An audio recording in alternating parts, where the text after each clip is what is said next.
पूजा आणि हळदी कुंकू असा महिलांचा आमचा कार्यक्रम होता आणि आम्ही महिला करतो कारण सतत पुरुषांवरती 3 आमच्या इथले अमराठी लोक आहेत ते सतत वादविवाद करतात म्हणून आम्ही फक्त महिलांनी मिळून कार्यक्रम करायचं ठरवलेलं.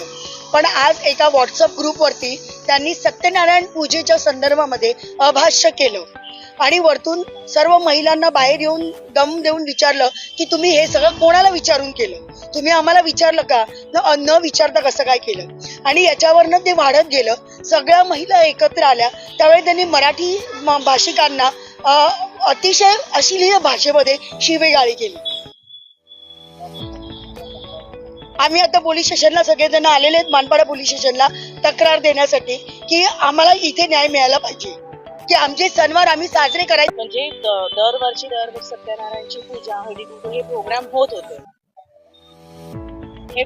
होते पण हे जे 3 मराठी माणसं आल्यापासून आमचं हे सगळं बंद झालं.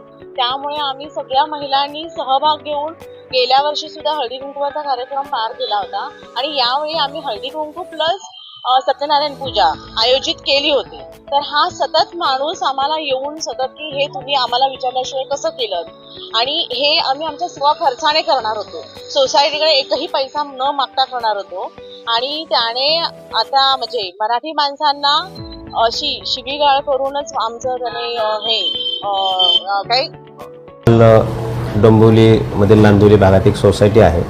त्या सोसायटीमध्ये गेल्या 7 वर्षापासून कमिटीमध्ये वाद चालू आहे आणि त्याच्यामुळे त्या सोसायटीमध्ये काही धार्मिक कार्यक्रम वगैरे जे रीतिरिवाजाप्रमाणे साजरे करतात ते करत नव्हते.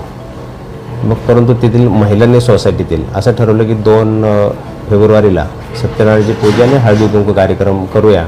त्यासाठी कमिटीकडून ती कोणतीही मदत घेणार नव्हते, स्वखुशीने सर्व ते वर्गणी जमा करून करणार होते. त्यासाठी त्यांनी 500 रुपये वर्गणीसाठी सोसायटीच्या नोटीस बोर्डवर एक नोटीस लावली होती की 500 रुपये वर्गणी जमा करा म्हणून. पण सदर वर्गणीला आणि सदर कार्यक्रमाला एक अनिल भट नावाचे इसम त्या सोसायटीमध्ये राहतात. त्यांनी व्हॉट्सअप ग्रुपवर विरोध दर्शवला आणि तुम्ही नास्तिक आहात असे शब्द वापरले. त्यामुळे त्यांच्यात वाद झाला.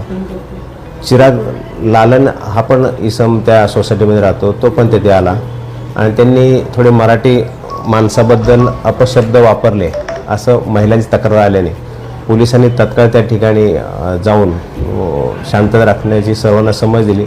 सदर ठिकाणी शांतता झाली आणि त्यांच्या तक्रारीनुसार मानपाडा पोलीस ठाणे येथे गुन्हा दाखल करण्यात आला. पुढील कारवाई चालू आहे.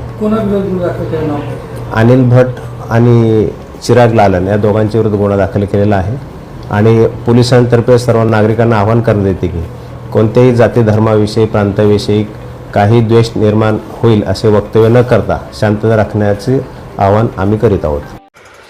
नवीन घडामोडी पाहण्यासाठी आजच आम्ही मुंबईकर 24 तासला लाईक करा, सबस्क्राईब करा आणि अपडेट रहा.